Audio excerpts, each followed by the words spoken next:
So anong pagkakaiba ng basihang Katoliko at basihan po ng mga sulpot? Meron pong, actually, ang simbahang Katolika, ang binabasihan po natin is tinatawag salita ng Diyos. Sa mga Protestante, pag sinasabing salita ng Diyos, ang interpretation po nila refer only to the Bible. Yan po yung interpretation po nila. Sa mga Katoliko, tayong mga Katoliko, pag sinasabing salita ng Diyos, refer po ito sa written and not written word of God. So, ibig pong sabihin, yung Biblia at yung tinatawag na tradisyon. Pag sinasabing tradisyon, isang bagay, rito, pananampalataya na handed down from one generation to another generation. Ipinasapasa po ito. So, sa first 300 years, wala pa pong scriptures na hinahawakan yung yung mga apostles at saka yung mga disipulo po noon except sa Old Testament. Bakit po? Kasi sa panahon po kasi nila, hindi po kasi nila alam na magiging masali sa canon or magiging matanggap na sacred scripture yung mga writings po nila. Hindi po nila alam po yun. So, sa kanila, simpleng sulat lang po yun na isinulat po na sa isang lugar o sa isang lokal ng Iglesia Katolika sa panahon na yun para yun, i-strengthen po nila yung mga pananampalataya ng mga Kristiyano po noon. Hindi nila alam na ma-include po ito sa tinatawag na sacred scripture. So, yun. So, ang kinikilala po nilang sacred scripture po noon is yung Old Testament. Yung po sinabi sa 2 Timothy chapter 3, verse 15 to 16. So, kaya nga, pag sinasabi nating sacred scripture, kung tutuusin natin, kung titinan po natin yung pag-iisip ng mga hindi Katoliko, ay bakit sila naniniwala sa bakit sila naniniwala sa New Testament na yung sinasabing scripture diyan sa nakasulat sa banal na kasulatan refer po ito sa Old Testament. Kaya nga nang may pumasok po rito na kaibigan po natin na hindi Katoliko. Okay, so ngayon, so balik po tayo. So, yung kinikilala po nilang scripture po noon, yun po yung tinatawag na Old Testament. Yung Pentateuch, yung sinasabing sulat ng mga prophets, pagkatapos yung mga histories and mga poems sa kanilang panahon po. Then ngayon, itong mga kasulatang ito po yung natanggap ng mga apostol at ng Panginoong Jesucristo sa panahon po nila. At yan po yung tinuturo na ang banal na kasulatan, ganito, ganyan. Kasi nagre-refer po sila doon sa Old Testament. Kasi at that time, number 1, hindi pa kompleto na sulat ang New Testament. Number two, hindi nila alam na magiging ma-include po ito. Hindi nila alam na ma-include po ito sa sacred scripture. Maliban na lamang po nung i-declare po ito ng Santa Iglesia Katolika Apostolika Romana. Kaya nga nung may pumasok po rito na nagtanong po sa atin, ginamit po nila yung mga text sa Old Testament. Natatawa po ako.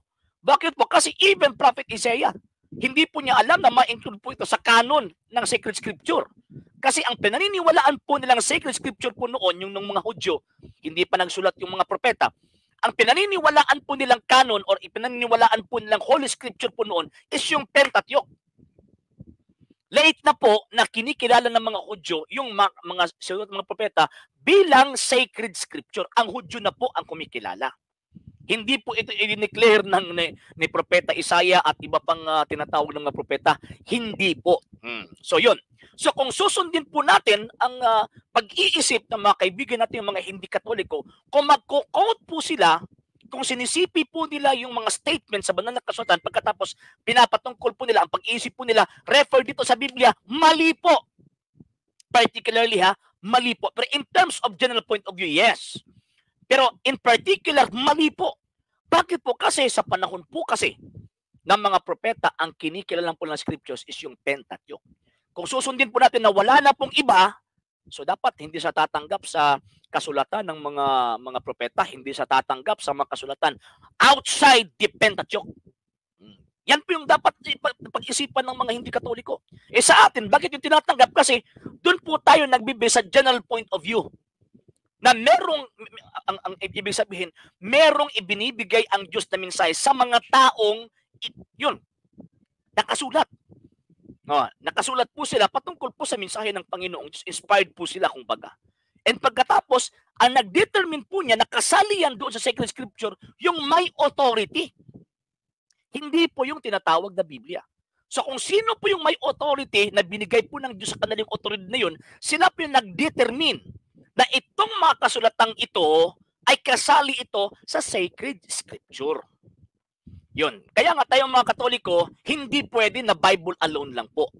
Bakit po? Kasi kung titingnan po natin nga, kung Bible alone lang, hindi natin maiintindihan yung tradisyon ng mga Hudyo po noon, kung ano po yung mga ginagawa po nila, kasi hindi po lahat nasulat kahit na nga po sa Old Testament. How much more doon sa ano? Even sa New Testament, hindi po nakasulat po lahat eh. So, kung titingnan natin in terms of truth, in terms of katotohanan, itong aklat na ito, tuldok lang po ito sa whole truth na itinuro ng mga apostol at itinuro ng Panginoong Diyos sa mga taong pinili po niya para magturo patungkol po sa Ebanghelyo. So sa tayong mga Katoliko, pag sinabi po natin Word of God, refer po ito sa lahat ng sinalita ng Diyos, nasulat man o hindi nasulat.